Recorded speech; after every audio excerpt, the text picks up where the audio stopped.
Okay, welcome everybody.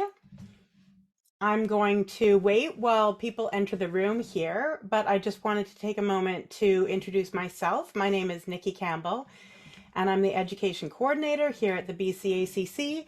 And I'm joined today by Ashleigh Keizer, who I will give you a formal introduction to in a moment. And we are here to talk all about boundaries. So, talking about boundaries, but then also talking about heading into the holidays and boundaries this time of year. So, we're so thankful for you, Ashleigh, for joining us. And Ashleigh's a trauma informed RCC, registered clinical counselor, and has her own virtual private practice and also is the clinical director at the Panorama Wellness Group in Langley. And I wanted to just take one moment to acknowledge the lands that I'm coming from. So I'm coming from the Lekwungen territory, known today as the Esquimalt and Songhees Nations. And what I want to say is this is one of our Mind Matters series. And with this series, we at the BCACC are really looking to bring meaningful content to people of British Columbia all around mental health and wellness and everything within that realm. So thank you so much, everybody. And Ashleigh, thank you so much for joining us this evening. Thank you, Nikki, and thank you for that introduction. I will just even add a little bit more to that as well. So yeah, my name is Ashleigh and I am a registered clinical counselor in the Lower Mainland. My private practice is very small and I love it small. And then I have the privilege and opportunity to be the clinical director, as Nikki mentioned, at a group practice in Langley. In addition to that, I am a mom of 2 teens and a tween, and I am married, and we have 2 crazy dogs that take up more time than our kids. So that's just a little bit of who I am. I think another thing that I wanted to start tonight with is just to share that tonight I'm talking about boundaries. Boundaries is something I really enjoy working through and looking at with my clients.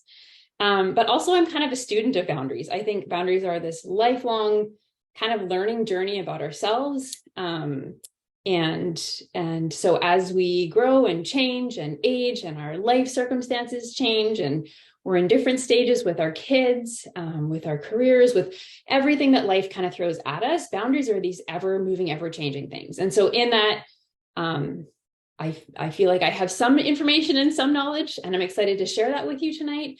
And I have so much left to learn, and that will never, ever end. So also in what I'm sharing tonight, I think every time I learn something new about boundaries, and I feel like I've kind of, got one more like little nugget in hand, I learn about 3 or 4 more. So boundaries, I will share lots of information tonight. You might feel like you're going on into overload. But there's also so much that I won't cover because it's just this infinite kind of phenomena, I guess, or phenomenon for lack of a better term. And so, I also wanted to just take a moment to say thank you for creating this space tonight and for choosing to spend your hour and a half, this next hour and a half together with us in this space. It's a privilege and an honor to be here and just to spend this time with you. And as we're going into this crazy busy season, maybe you feel like you're already in the deep end in some ways. I just would like to acknowledge that as a parent and as somebody who works outside of the home as well, and just as a human at Christmas time and in the holiday time. It is a really busy time for everyone. So I just do want to thank you for your time. And I really hope that you can pull a few things out of tonight. And I'm just going to enjoy spending the next little while with you. And in the spirit of humility, I will share that if anything does get tweaked or go awry with my PowerPoint, this is not my area of strength. So I just ask for your grace ahead of time. And so with that, here we go. Let's talk about boundaries. Before we get started, I'm curious as to why my slide is not working. There we go. I'm curious about how you think about or how you feel when you think about boundaries. Do you think that they're awesome? Do you feel a little bit like, meh? Or does the word or thought of boundaries just absolutely terrify you? So I'm going to give you just a moment to kind of let that settle and kind of notice your knee-jerk reaction in that. Okay, so what are boundaries? Boundaries are essentially these invisible property lines. They're like property lines around our homes, the spaces that we live in the real world. So they keep in what and who you want to keep in, and they kind of keep out who and what you want to keep out. Boundaries really convey this message that this is where my property begins. And in that, the property owner, so me, I am responsible for what happens on my property. Boundaries, they define us. So they're like this phenomena that defines us. What's me, what's not me. So boundaries represent where I end, where you begin. And that creates this sense of ownership. So we are responsible, just like within our homes and these places that we dwell, we're responsible for what is within our property lines. And so in that, they're actually, boundaries can often be misunderstood maybe or misinterpreted as restrictive, but actually boundaries are really, really freedom giving. And they're not restrictive when we can experience them and set them in ways that are healthy for us. So within our boundaries or our property lines, we can do what we like. We can, and we also need to, of course, take responsibility for our own life, because that helps us again to define ourselves. Our boundaries will help us to define our values, what we're okay with, what we're not okay with based on those values. And so when we relinquish that ownership, when our boundaries are not healthy, maybe when they're poorly defined, not always by our own choice, our property lines get blurred and our options become limited, or we start to feel maybe like we are controlled by others. So boundaries are helpful in defining our responsibility. So again, they define what's not on our property and therefore what we're not responsible for. So I'm not responsible for your choices. I'm not responsible for your actions, and I'm not responsible for your consequences. Of course, this is age appropriate. We're not talking about young kids, but for those who are able to carry the weight of that responsibility. However, I am responsible for my choices, my reactions, and then my consequences. And so we have to take ownership of things in our life that are ours. These are things like feelings, attitudes, choices, responsibilities, and our behaviors. Those are our responsibility. And no one else is responsible for those for us. We need to take ownership of those within that boundary. And this can be really hard, again, as I mentioned a moment ago, if we were raised maybe in a home where there were blurred or non-existent boundaries, it can be a lot harder to seek to learn and to implement healthy boundaries. But we'll talk about that a little bit more in a moment. Boundaries also help us to identify what stays in and what stays out. So we keep the good, I say the good inside and a healthy outside. A different way to maybe contextualize that is the healthy inside and maybe some of the unhealthy or unhelpful outside. So we need to keep things inside of our property lines that will help us, keep those things outside of our property lines that will be unhelpful or maybe even harmful to us. So again, things we want to keep inside are thoughts, behaviors, attitudes, emotions, our physical well-being, our time. That's a really, really big one with boundaries, our time boundaries, especially over the holidays, our beliefs, and our space. Our space is a really important boundary for us to maintain. Things that we want to keep outside of our boundaries are the opinions of others, the time expectations that others place on us, the influence of others, how much influence they might have over us or within our lives, expectations of others, the needs, the impositions, the hurt that others could cause in us. So we want to try and keep those things out. And when we can cultivate healthy boundaries, we can kind of create that space between where I end and where you begin. So boundaries are not walls that are impenetrable. So healthy boundaries are permeable. Things and people can come and go as we allow them. And again, that falls, whether we allow them or not, it can be determined by our values, as well as some other things that we'll get into in a few moments. So if we have impermeable or impenetrable rigid boundaries, which we'll talk about in a moment, then nothing and no one can come in. And this can feel really safe to us, especially if we've experienced maybe some real hardships or tumultuous past. But what it also creates is this isolation and this aloneness. And so when this happens, we can't, while we're keeping people out and that's safe, we also can't receive support from others.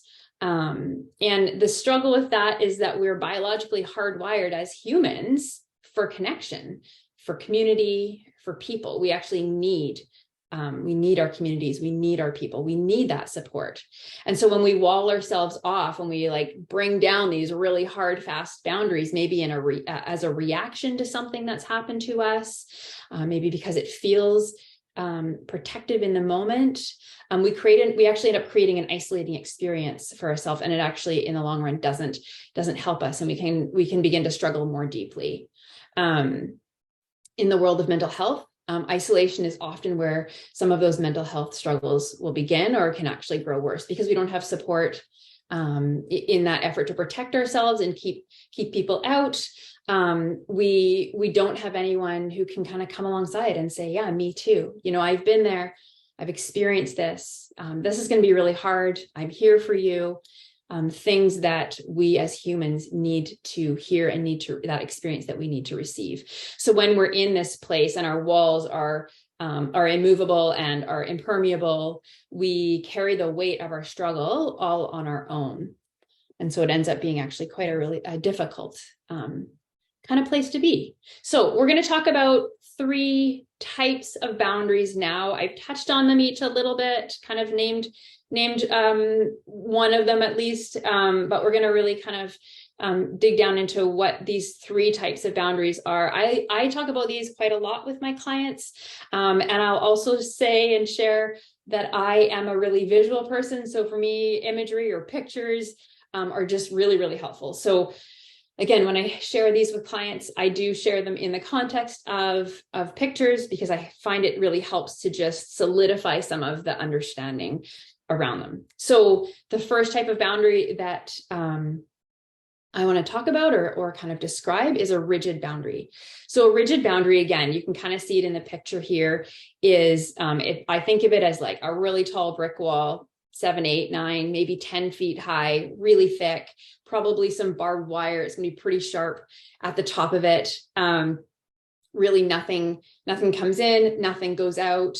And so an individual who has a rigid boundary would be somebody that you might know as an individual who's really, really private, who really doesn't share anything, not in general, but they may not even have many people they share with that are very kind of in their inner circle.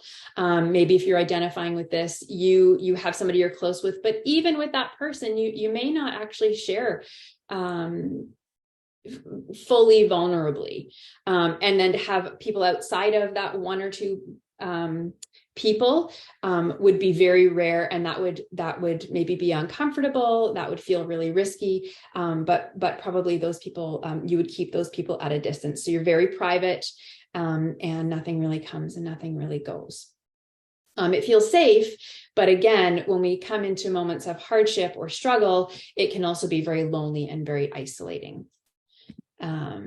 So contrary to that is a porous boundary. So you can see like the little white kind of picket fence.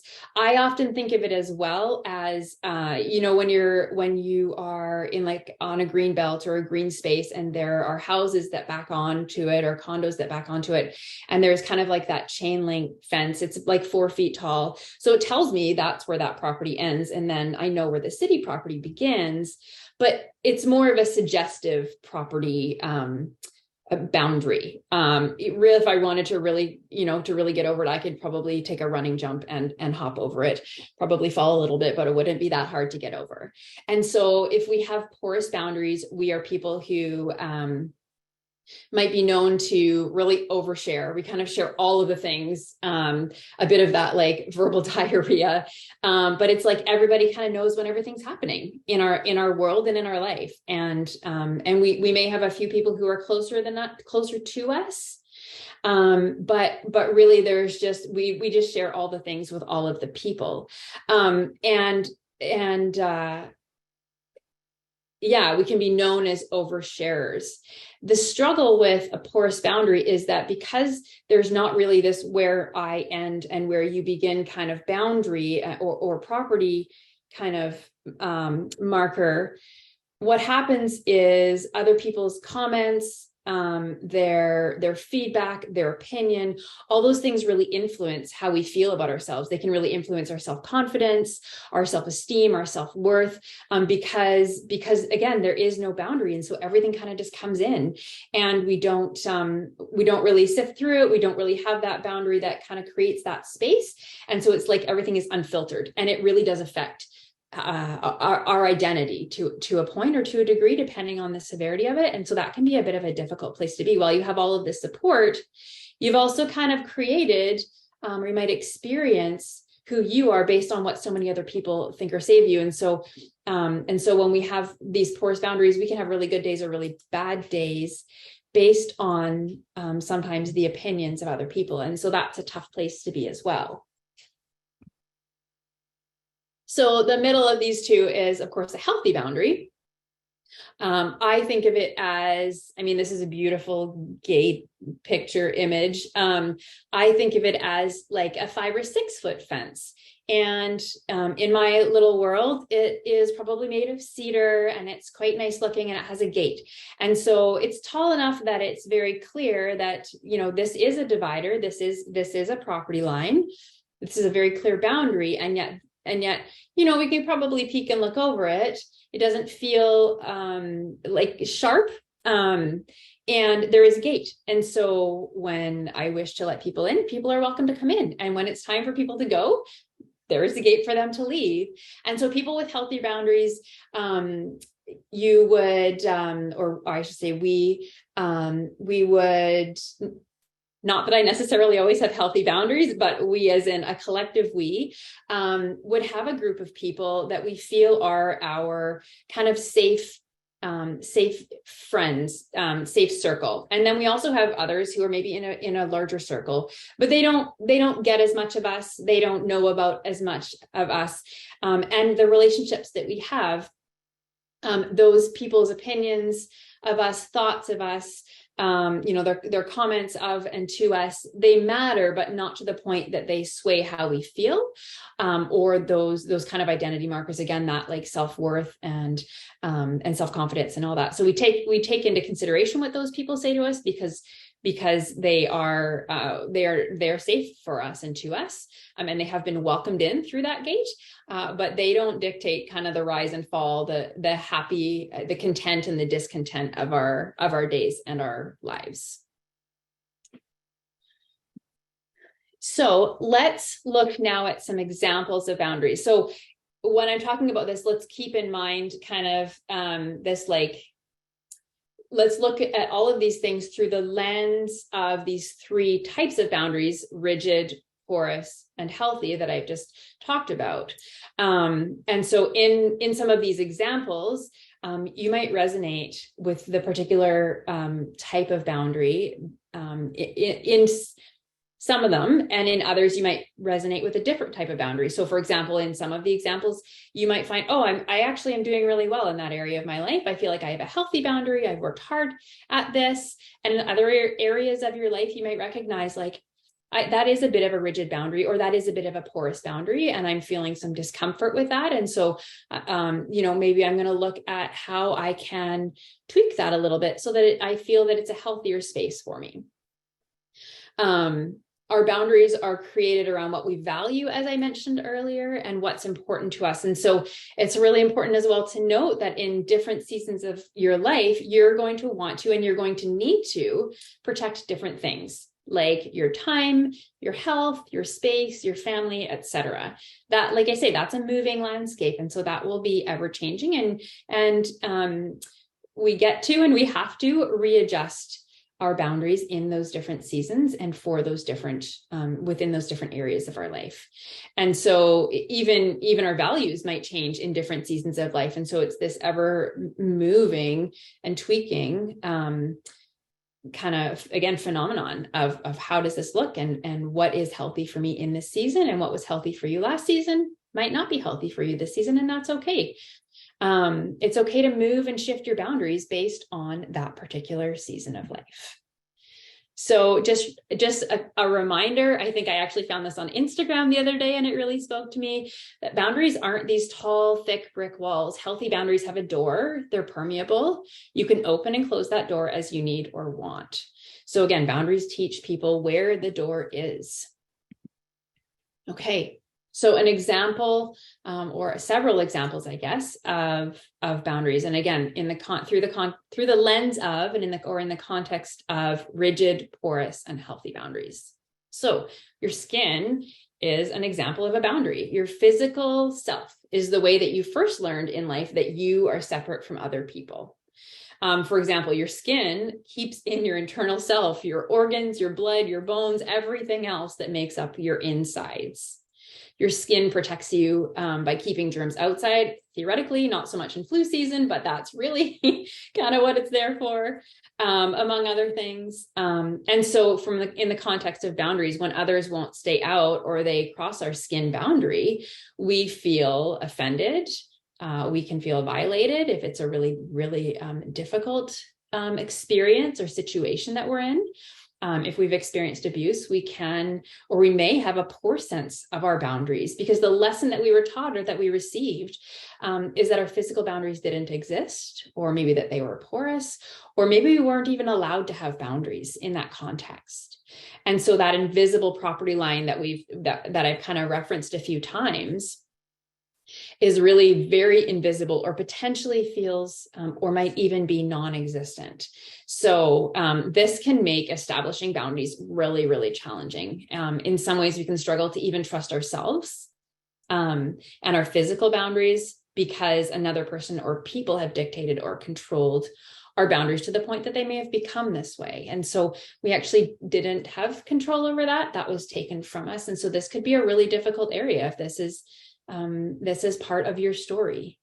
So I'm going to put a plug in here, not just because I am one, but because I've seen incredible healing and restoration. This is a great place to, or maybe moment, if this is resonating, to speak with a counselor, because that could be really helpful for you to explore what boundaries are and how you perceive them, how to navigate what healthy physical boundaries could look like for you, how to implement them, feel comfortable, feel safe within your own physical boundaries. Because when you don't feel safe within your physical boundary, implementing boundaries in any other area is going to be even more challenging or difficult. And again, this isn't our fault. This is something that has happened as a result of adverse experiences, difficult experiences in our life.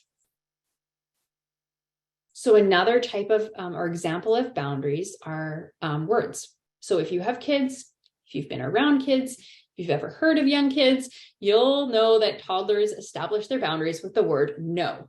This is the early life stage that many of us parents cringe at, but it's actually a really important developmental stage, because kids are beginning to explore that concept of where they begin or end, I should say, and where you as their caregiver begin. So thinking of those fence pictures above, we can envision the word no as a fence that with a gate that opens. So the word communicates to others that, again, I am separate from you, and I am in control of me and responsible for me, and you are responsible for you.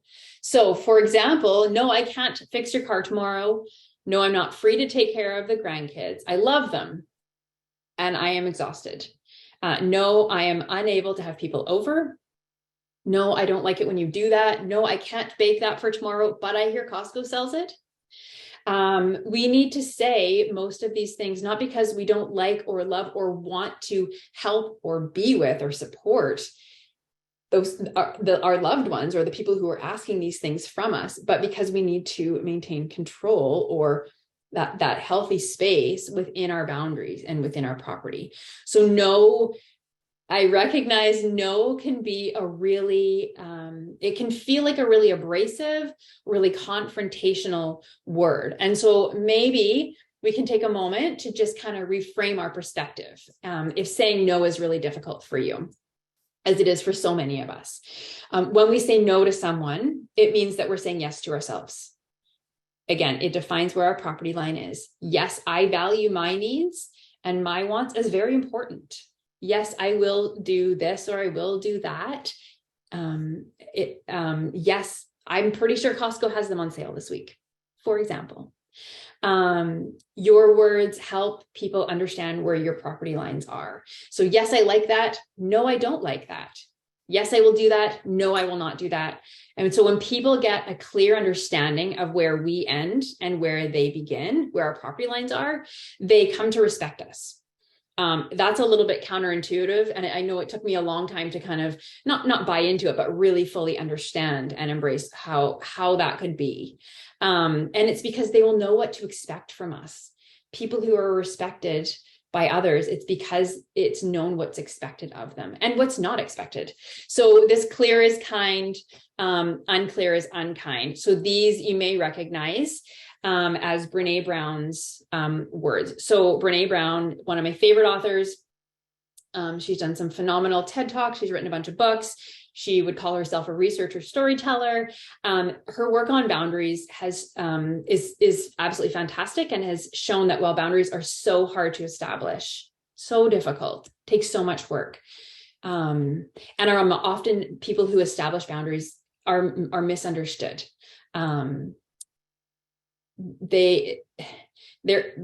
Those who misunderstand boundaries don't fully understand the context of them, that actually boundaries aren't about those other people. Boundaries are about ourselves. So I'm not trying to hurt you, but I am trying to protect myself. I'm not trying to be rude to you, but I am trying to care for me. So Brene Brown's years of research have shown, as I mentioned, that people with boundaries are the most respected people, which again is such a challenging thought. Our clear boundaries define our values, what's important to us, what's not really important to us. They speak of integrity, of authenticity, and this desire to live a healthy life by placing deep values on the things and then also on the people that are important to us. So again, like clear isn't synonymous with harsh and rude or mean or abrasive. Clear is just clear. Clear means not blurred, and it's respectful for us, and it's actually respectful for others. It clearly communicates where the edges of our properties are, or where our property is. So again, when people begin to recognize and really understand our clear boundaries because we have either placed them or communicated them clearly, then they will begin to deeply respect us for them, and we will become known as people will know again what to expect from us.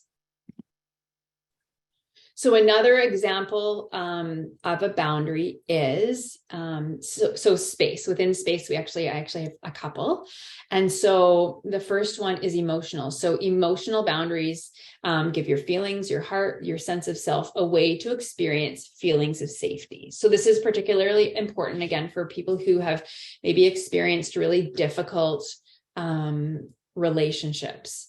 And so we can't heal from our emotional, or when our emotional boundaries can't heal from those relationships, when our emotional boundaries continue to be broken, or when we're in a place where we're unable to create any.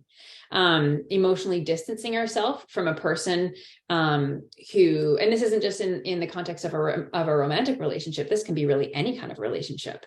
But when those boundaries continue to be broken by that particular person, or when we're in a place or a space where we're unable to create any, we can't heal those emotional boundaries. So emotionally then distancing ourselves from a loved one or those loved ones, possibly temporarily, is really, really important. And again, it goes back to that context of, or that concept and thought of boundaries aren't immovable.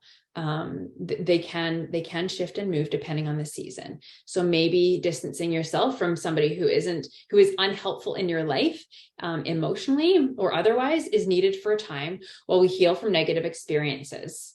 We can getting that space can also give us the opportunity to forgive somebody who has maybe hurt us or crossed a boundary emotionally. Because the interesting thing with forgiveness and space is that forgiveness isn't actually about other people. It is about us. It's about helping us heal. It's not the same thing as making amends or welcoming that person back in our life. Forgiveness is about bringing ourselves some peace. And so it can take time. And when we don't have that space within an emotional, within the emotional context, it can take years to do that.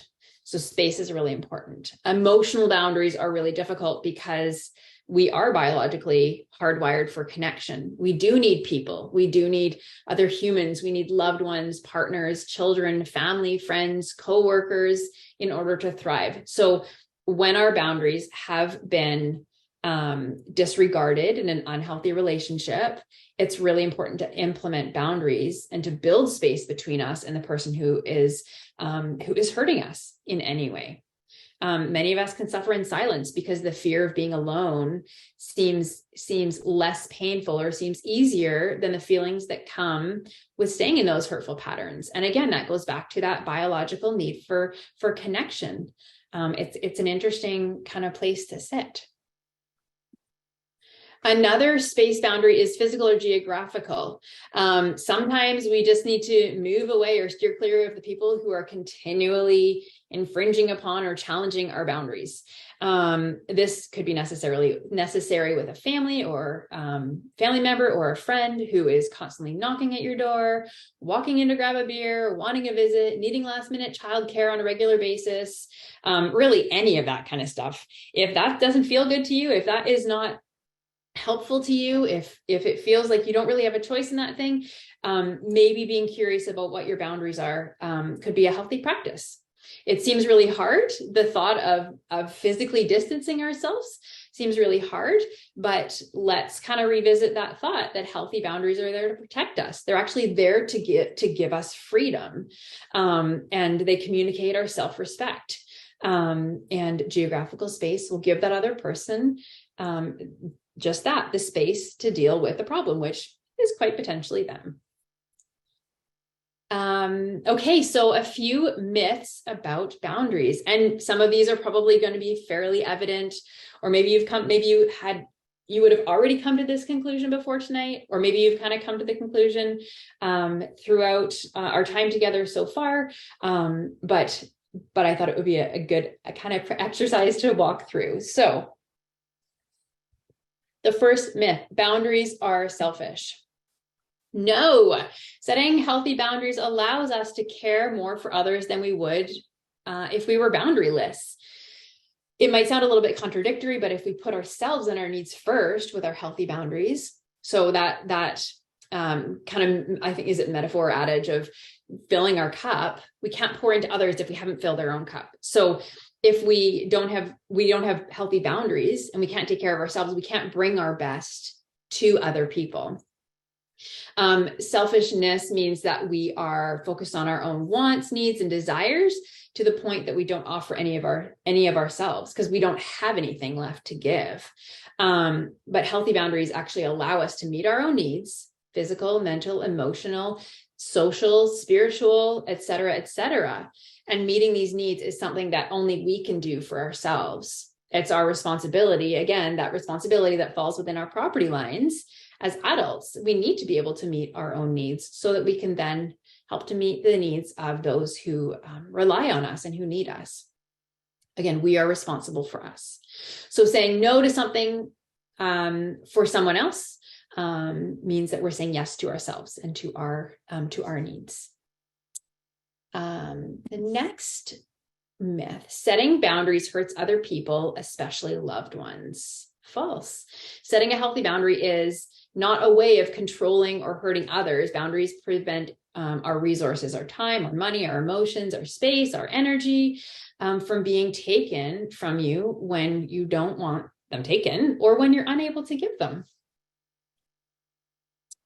Boundaries are immovable. Once they're set, they can't be moved. I hope that you can take with you tonight that boundaries are ever changing, ever moving.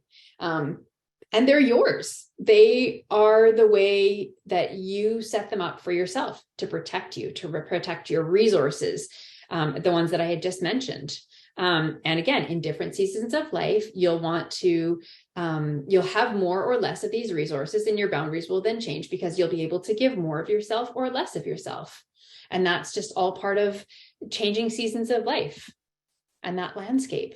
And the last one is that boundaries are a sign that you have anger issues. I had a client say this to me once, and so that's why I bring it up, but it's actually a really interesting point.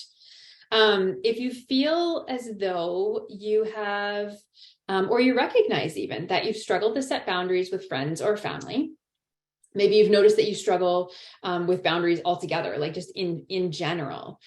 You might notice that you get angry sometimes once you start implementing boundaries, once you even consider them.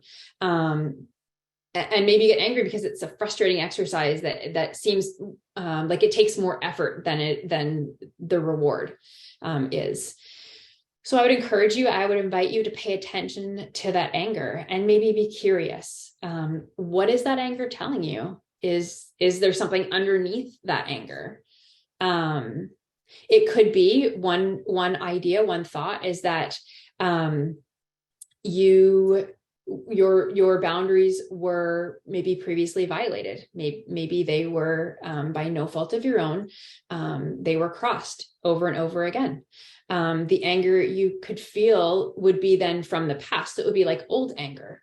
And so as you begin to implement boundaries, this cloud of anger might kind of seem to linger just enough to make you feel like you're going to boil over. That's just a thought. You might also be angry about a boundary crossing from years ago. And so while your mind recognizes that this happened in the past years ago, we store our emotions in our body. And so you may not have processed that emotions that's being held somatically. So again, being held physically in your body. And so this may mean that you still kind of, you feel that even though cognitively or in your mind, you know that event, that experience happened years ago, your body doesn't know that because it hasn't been processed through. So becoming really aware of this. And again, just being really curious about it and about your anger rather than being self-critical. If you find yourself saying, oh, why do I always do that? Oh, I can't even believe those judgmental kind of comments. If you find yourself becoming self-critical, this curiosity might be really helpful. And curiosity is a really beautiful thing because it allows us to explore what's going on without judging or without criticizing ourselves. Curiosity will often come before compassion because it's just an easier thing for us as humans to engage in. And one final kind of comment on anger is that while anger is often a hard and sometimes really uncomfortable emotion, it's not a bad emotion. Anger is not bad. It can actually serve to be really helpful, actually. You can think of anger as a signal warning us of something, maybe danger, maybe something else. In the context of boundaries, it's probably trying to tell you something. So maybe you felt in danger or like you were being controlled when your boundaries were challenged or minimized or blurred, maybe even in the past. Maybe you've been told that boundaries are a waste of time, or you've experienced shame as a result of trying to implement them. As you continue to grow in understanding and implementing boundaries, you'll notice, hopefully, that your anger related to past boundaries decreases as you begin to feel safer and maybe experience a bit more of that felt sense of control within your life. And again, within your property. So, when is it time to set boundaries? So an early warning signal that we probably haven't implemented healthy boundaries in a particular area of our life occurs when we start to notice resentment, frustration, or maybe that anger that we just talked about towards someone whose words or whose actions sometimes bother us. Again, anger is not a bad emotion. It's a big emotion. It's an uncomfortable emotion, but it's not bad. And it's an emotion that can really alert us when something is off in our life. So an example, quite a while back, I had a client who was struggling with boundaries with her daughter. She had a great relationship with her daughter. She spent a lot of time with her daughter and with her grandchildren. And she actually came to me because she struggled with boundaries. And she struggled to recognize what was okay for her to do in support of her daughter and what was not okay. So again, she was trying to figure out, where do I end and where do you begin? And the thing that really worried her is that she was really starting to resent her daughter. That was kind of the thing that really catalyzed her coming to counseling, because she didn't want to resent her, but because she would say yes to everything her daughter asked. So if it was 3 days a week, she was going to go to her daughters to take care of her grandkids, then her daughter might ask for a fourth, or she might ask her to stay late, or she might ask her to, drive home in the dark, which my client was very uncomfortable with. And so what we started to really work through was, when she's asking you something and you think of doing it, what do you notice about your body? And she would say, oh, I actually get quite physically, I'm not at ease and actually physically ill. And then we would say, okay, well, what would happen if you would say no to that request from your daughter? And she would say, well, that would be really hard for me to do. And it would. And we recognized that, and we kind of sat with that. And then we also spent some time being curious about what it felt like in her body if she said no. Recognizing that discomfort in the word no, but she noticed that there was quite a peace. And so when she started to implement some of the things that we worked through together in counseling, and how to say no, and what her boundaries were, and why it was hard to set these boundaries, she noticed that as she implemented these healthy boundaries, and it is an ongoing practice for her, because it is just a moving landscape. Her relationship with her daughter improved. She noticed that she didn't resent her daughter anymore. And so it was a really neat restorative moment.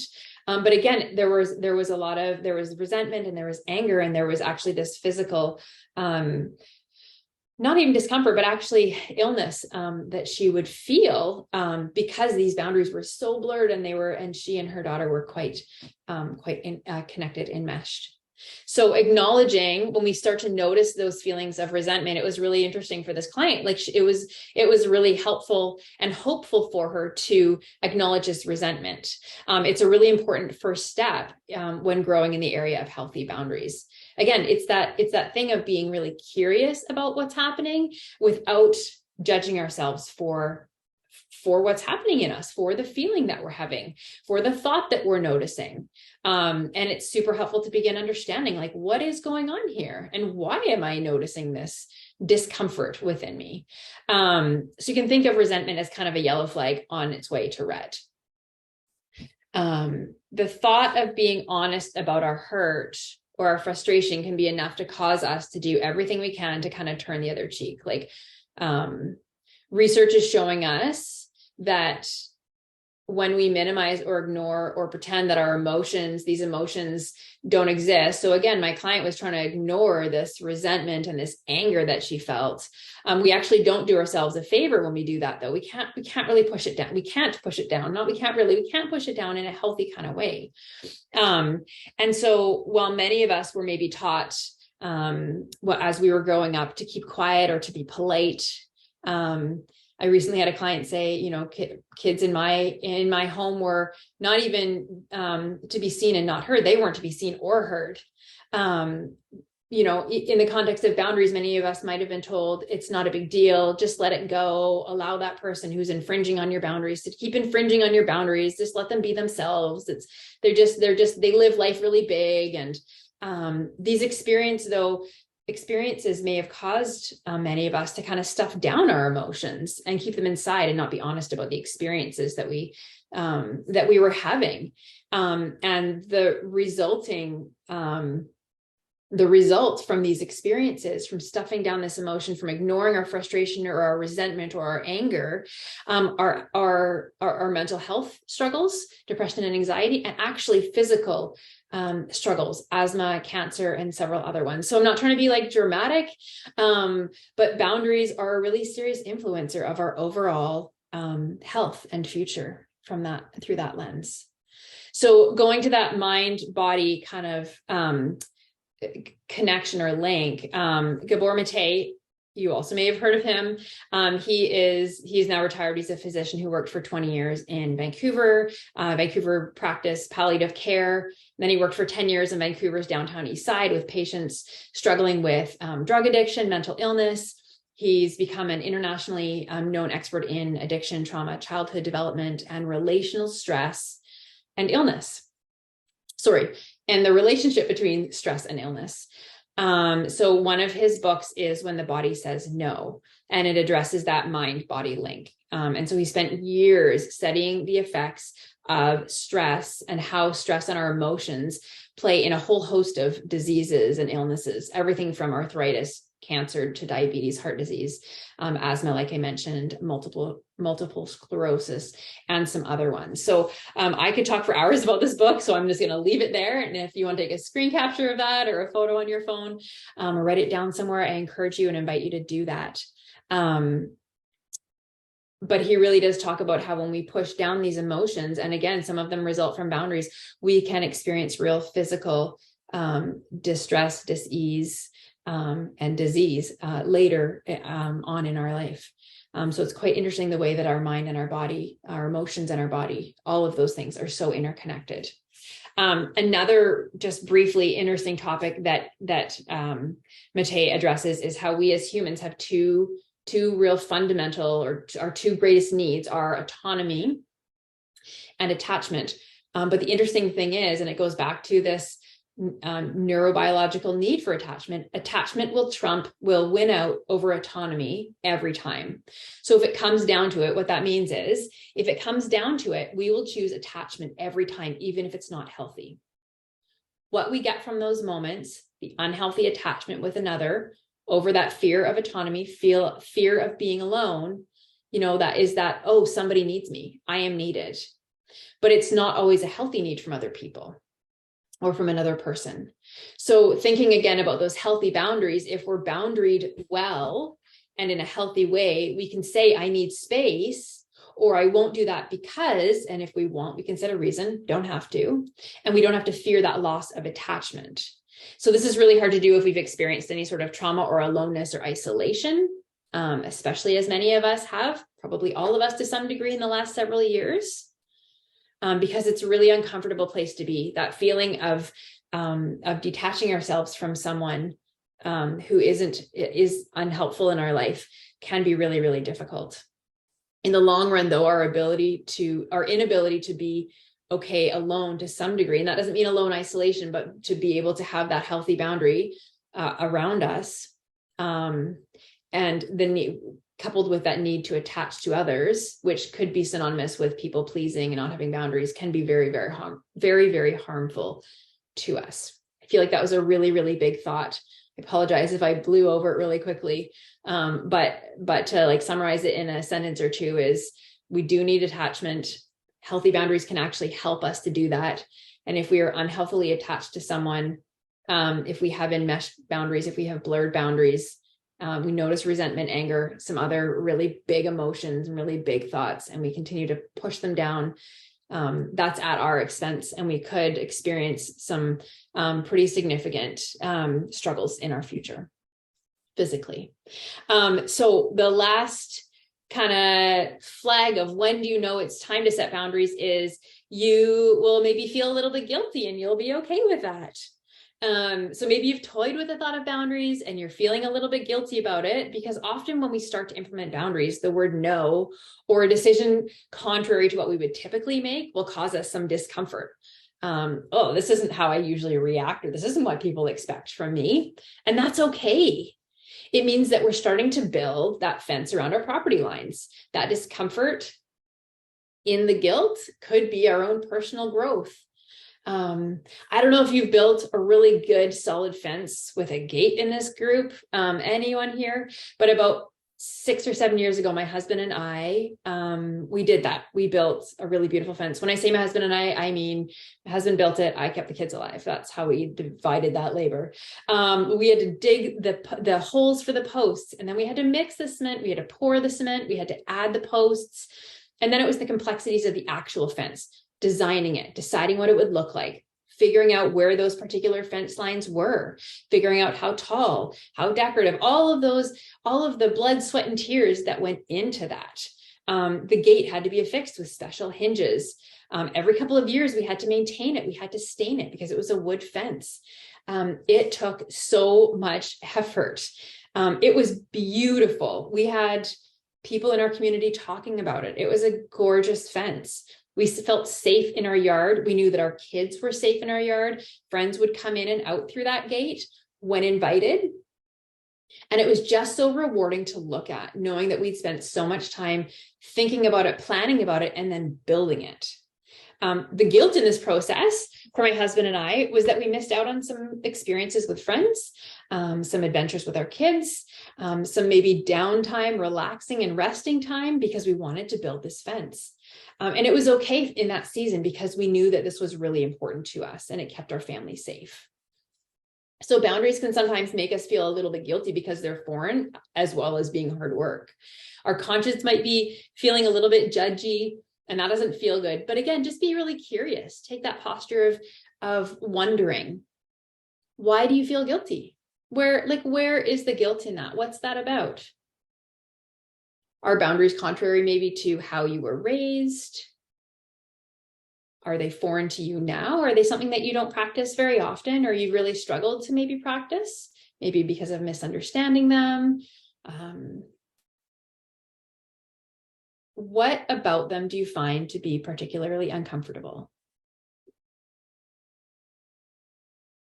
Okay, so our last 10 or probably 15 minutes is about boundaries in the holidays. I thought this picture was particularly entertaining. That is the only reason I chose it. It's fun. What is your vision for the holidays? So a lot of what I've shared tonight has come from Boundaries by Henry Cloud and doctors Henry Cloud and John Townsend. Highly recommend the book. It's an awesome book. It's just very informative. It's an easy read, but it is a dense book. The other one, Set Boundaries, Find Peace. This is one that I recommend to clients all the time. Both of these authors have awesome Instagram pages, so full of little nuggets almost daily. So I am recommending them to you. I'm letting you know that this is where a lot of my material has come from tonight, and we recommend these books to clients quite often in our practice. So when we think about your vision for the holidays, not to get super cheesy, but failing to plan, this phrase, I think that was really big in like the 80s, maybe the 90s. Failing to plan is planning to fail. So as you consider where you end and where others begin, you can take this opportunity to begin setting boundaries. So the holidays are a particularly impressive time to experience boundary crossing. I think it's probably where a lot of us experience the most amount of boundary crossing. We cross our own boundaries, other people cross our boundaries. They're crossed socially, they're crossed at work, like in the family. And so establishing them in this holiday season, let's just say, isn't selfish. It's not about you. Remember, boundaries, I should say not all about you. If you have a partner, you have kids, you have anything in your life that you want to protect with a boundary, you can think of helping everyone in your kind of close circle by establishing boundaries. So again, it's that let's plan ahead. What do I want to do? How do I want to avoid arguments with my partner? Creating some boundaries ahead of time. Planning can really set you up for success. What are things that we want to say yes to? What are things that we want to say no to? Where are places we want to put our money? Where do we want to put our time? Where do we want to put our energy? All of these kinds of things. Maybe you've noticed in our clinic, we have a lot of clients calling in sick these days. And I notice part of it is just the season, it's winter and all of the things that come with that. Maybe it's, if your family's been sick, maybe there's a bug going around. But it could also be the stress that the holidays bring. Again, that mind body link or connection. So think of the late nights, the rushing around, the higher sugar intake from all that rich food, the pressure and stress of buying the right thing for the right people within the right budget, and the school concerts and the parties and the go until you finally just crash and your body says, I'm done. So how can you start planning now so that you can maybe come out on the other side of the holidays feeling maybe different than you often do feel? How do you want to feel come January? The holidays are beautiful. I love the holidays, but they're also overwhelming and exhausting and frustrating. I think whether you're an introvert or an extrovert, they can be a struggle either way. especially when we feel like there's never enough time or money or home baked goods, or there's all the last minute trips, and the list kind of goes on and on. So when we create boundaries, in particular through the holiday seasons, but as well in all parts or all seasons of life, we give ourselves permission to be human. And we release ourselves from the pressure that we often self-impose. I'm going to share a quick Christmas story. I grew up in the Lower Mainland, and all of my family is spread all over the Lower Mainland. I grew up with 2 parents and a sister, and every Christmas Eve we would go to church for a Christmas Eve service because that was the tradition in our home. And it was just a tradition. And then following that moment, we would drive around our city. We'd look at the Christmas lights. It was beautiful. We would then go home, and my dad would read us the night before Christmas. And it was great, except we would get to bed late because of all the aforementioned things. And then we'd wake up early on Christmas morning, as every child does. And all 4 of us would gather around. We would open our stockings, and then we would go and make brunch. And then we would open one tree gift, and then we would eat brunch, and then we would go get showered and dressed for the day. And then we would gather all the gifts that were under the tree, and we'd gather all the food that my mom had made. And we would travel about an hour or so to one of our family's homes, extended family's homes. We would do all the gifts there again. We'd eat all the rich food again. We'd get home. We'd go to bed really, really late. We'd get up on Boxing Day. We would, have a couple hours of downtime. And then we would pack up the car again with all of the gifts for the other side of the family and all of the food my mom had then baked for that part of the family and dinner. And then we would go drive 45 minutes to an hour to that side of the family. And then we would do all the gifts, and then we'd eat all the food, and then we'd get home really late, and we'd be exhausted. And December 27th, nobody remembers it because our family was so exhausted. And these were all really good things. I was very, very fortunate in that a lot of my family, every family has dysfunction. My family did as well, but we also had some very healthy, functional moments. These were great, healthy, functional moments. But as I reflect and I look through the lens of boundaries, I don't believe that there were any. And so we would kind of cross that finish line on December 27th or the evening of the 26th, and we were exhausted. And one, if not all 4 of us, would get sick at some point in the next week because our body was just coming down and crashing. And so as we anticipate the holidays, jump ahead for a moment, maybe in your mind, as you can think of some of the things that are on the horizon, and ask yourself how you want to feel when it's over. How do you want to feel? Do you want to feel depressed? Do you want to feel anxious? Do you want to maybe experience some newfound closeness with family? Maybe some peace you notice? Maybe some gratitude? What is it that, you really want to feel when January comes, when a new season and a new year are upon us?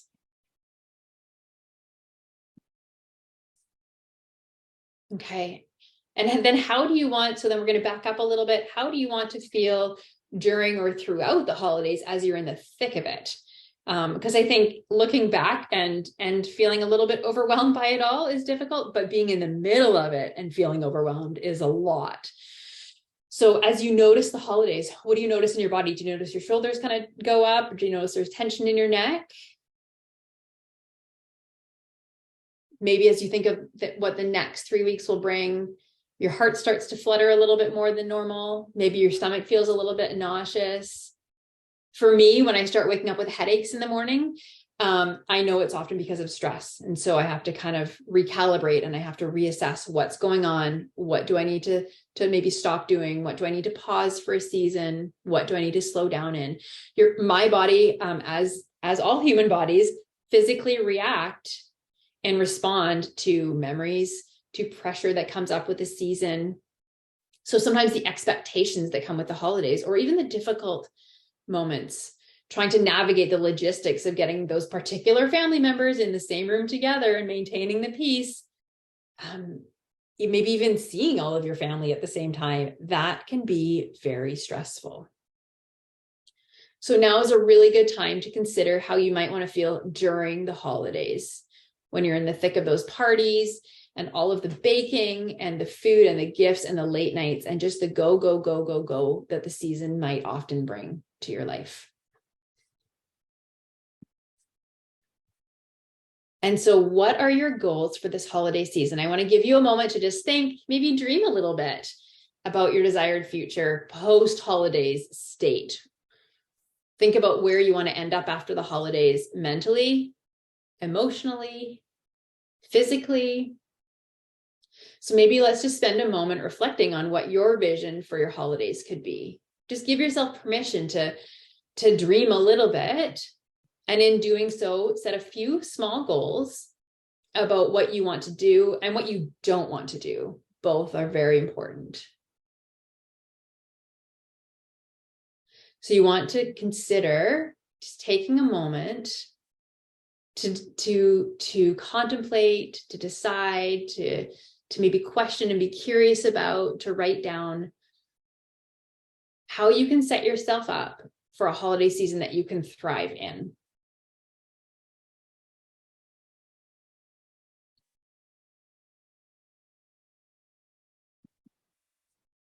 And finally, this is just a moment of self-reflection. You don't have to share it in the comments or anything, but has something come to mind tonight that you might want to create a healthy boundary around, so that you can begin to experience some of that peace, some of that confidence, and some of that well-being and wellness that comes with having these healthy boundaries. So that is what I have to share for this evening. Thank you.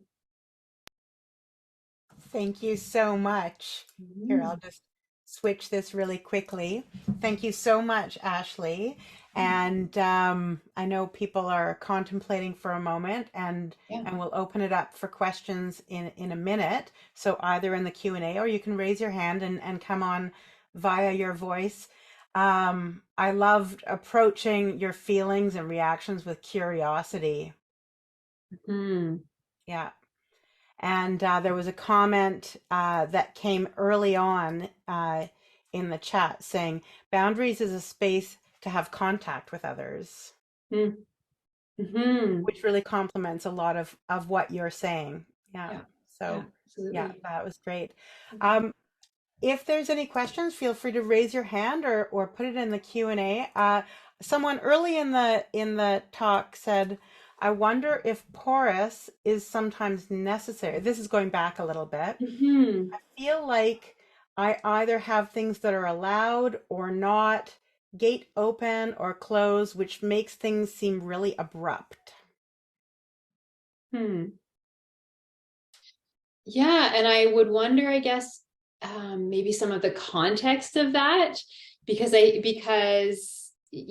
mean, opening and closing a gate can feel really abrupt. And yet I would wonder if we're a person who would typically practice boundaries, it might feel abrupt to others, but maybe the context, again, that why is that happening, or why are we feeling we want to or need to do that? But when there is a gate where people can come and go at particular times or at different times, that's just a really healthy thing to be able to do. Yeah, absolutely.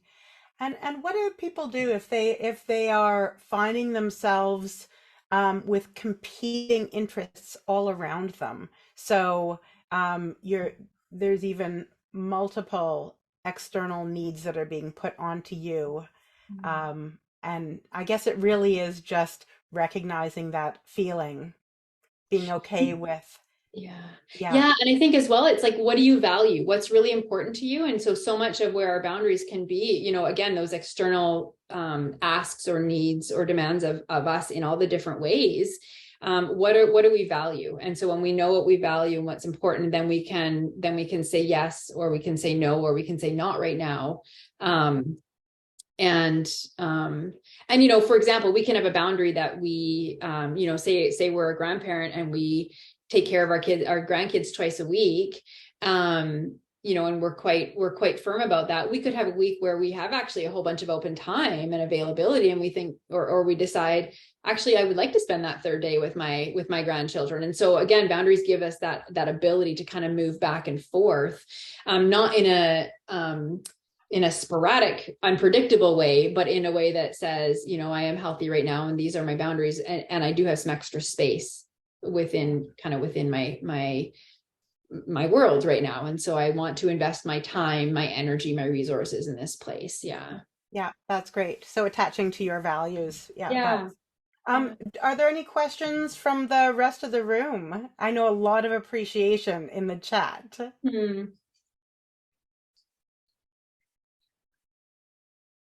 I think you calmed us all down at the end. There's a lot of reflection there. Yeah.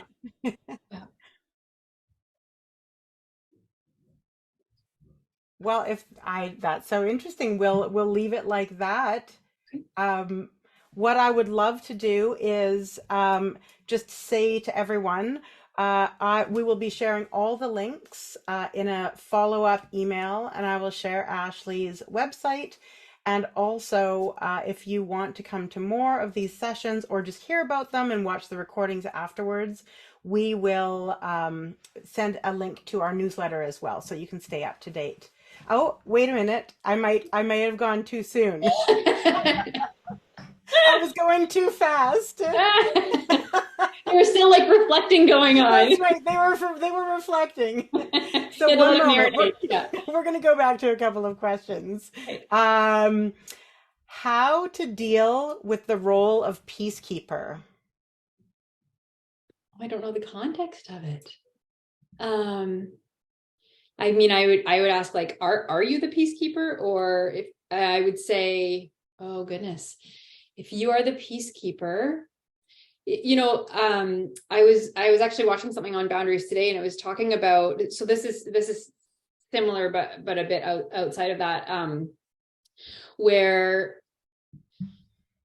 this thing of being a people pleaser has, it's like, don't be people pleaser, don't live for other people, don't do all the things for other people, don't, but we all people please to a degree, because that again is what part of what keeps us connected to other people, and actually it feels good in a good, healthy way. And so I would wonder if we're kind of with through that lens, if we are a peacekeeper, I think it's okay to do that to a point, but when we're feeling, again, it's that feel like, are we feeling resentful through it? Are we feeling frustrated by it? What are we looking for or hoping to get out of it?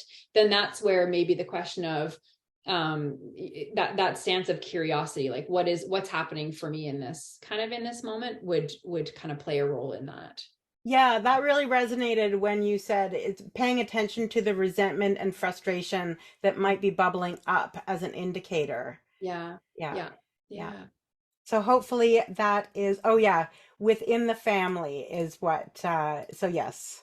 Yeah. Um, I think that's great. I think we've got so many people saying thanks. If you've got a question, put your hand up or forever hold your peace. Um, thank you so much, Ashleigh. Thank you so much, everybody, for joining us this evening. And I hope that this really places you in a reflective way of entering the next month, and how you will take care of yourself and make it more positive for your whole ecosystem. So thank you so much. Thank you, Nikki. Thank you. Okay, bye, everyone.